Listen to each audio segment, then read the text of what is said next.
Hello and welcome to Bring the Ring, a new way to handbell. My name is Brenda Austin, and it is my sincere hope that through connecting with us today, you will be inspired to use handbells to make a difference, to add value to our world. Let's get out there and bring the ring.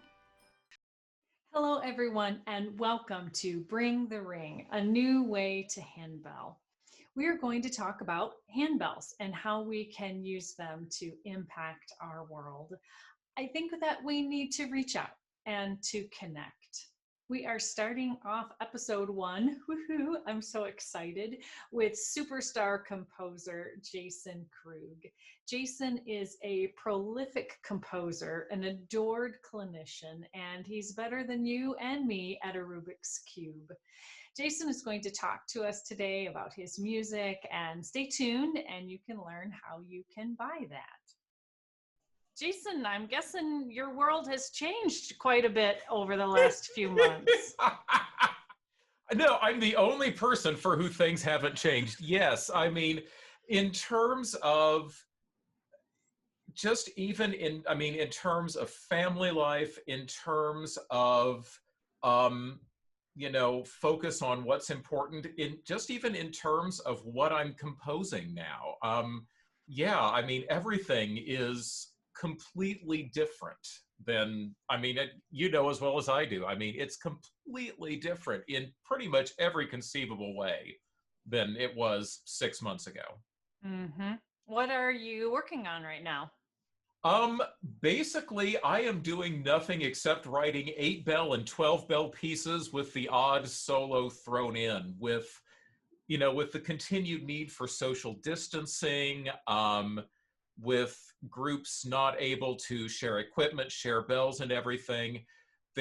I really don't see the use in writing very much for 3 to 5, 3 to 6 octave ensembles, advanced pieces, large scale hymn arrangements, because nobody's going to be able to successfully and safely perform those for the foreseeable future. Whereas if you have smaller pieces that don't require bell changes, pieces that don't require bell sharing, pieces where you don't need physically as many ringers, so you can take the space you normally would have used for your 5 octaves and spread 6 or 8 ringers across that and have them in there safely ringing. I figure that's where the need really is right now. So that's all I've been composing for the past several weeks. I've recently heard that the opposite of depression isn't happiness, but rather purpose. And I know as a composer, when this all hit, I really struggled with my purpose. No one's going to need the music that I'm writing right now. And what a struggle that is. And so I think, you've led the charge here for all of us that we need to write what people need right now, because if nothing else, for our own purpose, but also for our people, that Yeah. they are providing music for worship, that if we aren't ringing, if we aren't doing things, or the community ensembles, if they can do smaller things and keep going, that's our hearts and souls need that. Nobody's been to a concert or sung in their community choir or rang with their friends in a Mm-hmm. festival Yep. in months and months, and we need that connection. Absolutely. So Yeah. thank you for leading that charge. We're going to talk today first about the Small But Mighty series, which is Okay. the 12 bell series that you have worked on with us, and we continue to keep adding to that list. What do you like about writing for 12 bells? Um, Part of it for me is it's a challenge. It's a puzzle. I've got 12 bells, and it used to be 12 bells were always either in C or F. So you always had the exact same 12 bells. And recently, a lot of composers and a lot of publishers have started, we're between F5 and C7, and pick your 12 bells from in there and just don't change them within the piece. So for me, part of it is the challenge initially of figuring out which key am I going to do this in? Which 12 bells am I going to use that will let me make the most use of that range, will give me the widest ability to have interesting harmonies, interesting rhythms and everything in there, while still being a musically pleasing piece. And then once I've picked those 12 bells, then the challenge is I'm a big proponent of creativity and people really embracing that. And one of the things I talk about is thinking inside the box, that when you are in a box, when you have all sorts of limitations placed upon you, you have to work extra hard to be creative, but the creativity you come up with is generally better and more original than it would have been otherwise. So having just those 12 bells, and that's all I can use, it forces me to get creative with rhythms, with harmonies. You know, very few hymns stick in one key. They tend to have notes borrowed from other keys. You know, if you're in the key of, say, C minor, you have a lot of B flats, but you've also got that B natural that you need. So how do you use that? How do you get that in there without having a B naturals? I have a couple of pieces where I change keys in a 12 bell piece without changing bells. So that's an interesting exercise for me. How can I do something that we don't normally do in 12 bell music, still have it work, have it sound natural, not clunky or forced, and still make it a musically pleasing piece? Yep. When we went through Jesus Loves Me, we went, no way. Jason put a key change in a 12 bell piece. We didn't know that was possible. Awesome. And it's not something you can do with every piece. It depends on the piece itself. Like right before we started here, I was working on an 8-bell arrangement for you of Away in a Manger. And that uses all 8 notes just for the melody.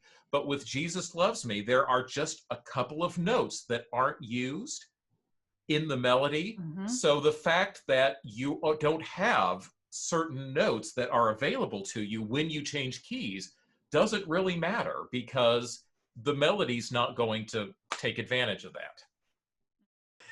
When you are writing these, are you envisioning 3 ringers, 4 ringers, 6? How are you envisioning it?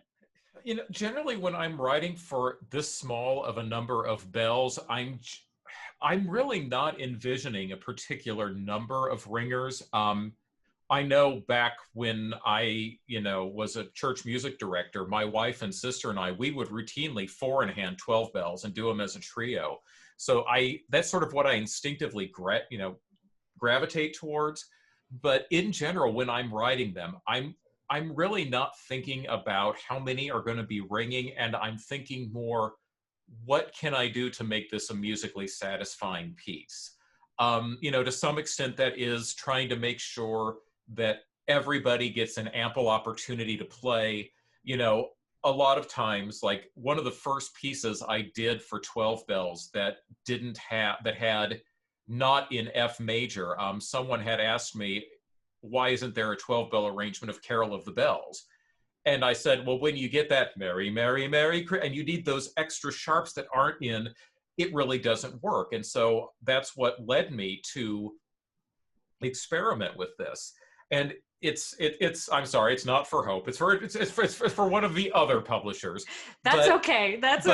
We're all in this together. Yes, but the issue there, and it was very, very much a first try, is those 2 notes, it was F sharp and G sharp 5, they only get used in that middle section. So if that's all you have basically almost nothing to do aside from those couple of notes that are needed for the melody.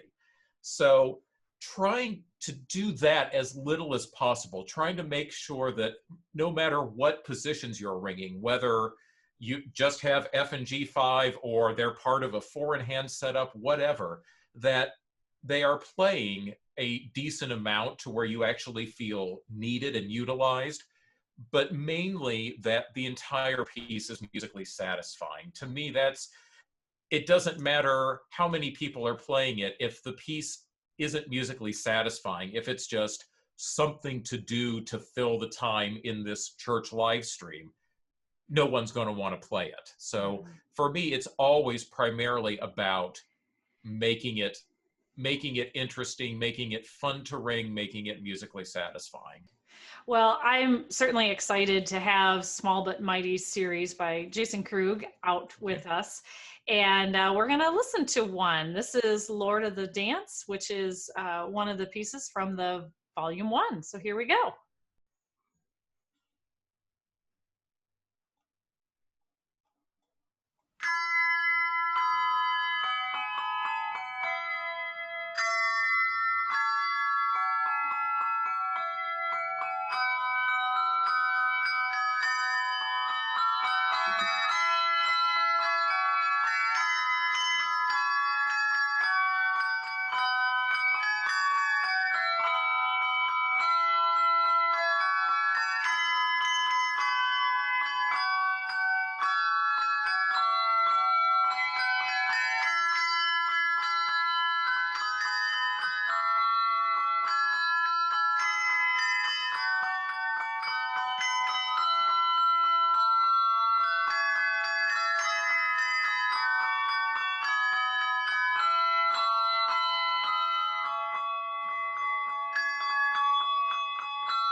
Terrific. Thank you. I enjoyed playing through that one. Well, all of them, but that one, as you probably know, the Agape Ringers normally make all of our recordings, but they haven't been able to meet just like the rest of us. So I actually had to make that recording with my kids in my bedroom. So, you know, it's just part of COVID world. We do what we got to do and we get her done. Yep. So very nicely recorded, by the way. Well, it was trial and error. I think the kids thought if I have to play Lord of the Dance one more time, I'm going to scream, Mom. But you know, trial and error. Yeah. So, any other comments on small ensembles? I guess the thing I've always thought about small ensembles, I feel like for the longest time they sort of had this stigma of the pieces are less musically satisfying. They need to be easier.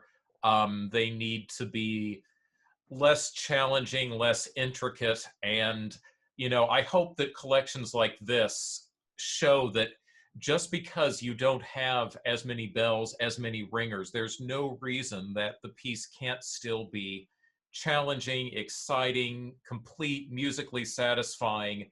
That the number of bells doesn't matter, that it's what you put into it. Mm-hmm. Well, Jason, thank you so much for coming on our podcast and helping us connect with handbell ringers here, near, and far. Well, thank you for having me. Appreciate it. Thanks for joining us today. Brenda Austin is the handbell editor for Hope Publishing, where we are equipping musicians for excellence. Visit hopepublishing.com or call 1-800-323-1049 for all your music needs. For questions about this episode of Bring the Ring, contact Brenda at brenda@hopepublishing.com. Our show notes can be found on our Facebook page or in the comments below.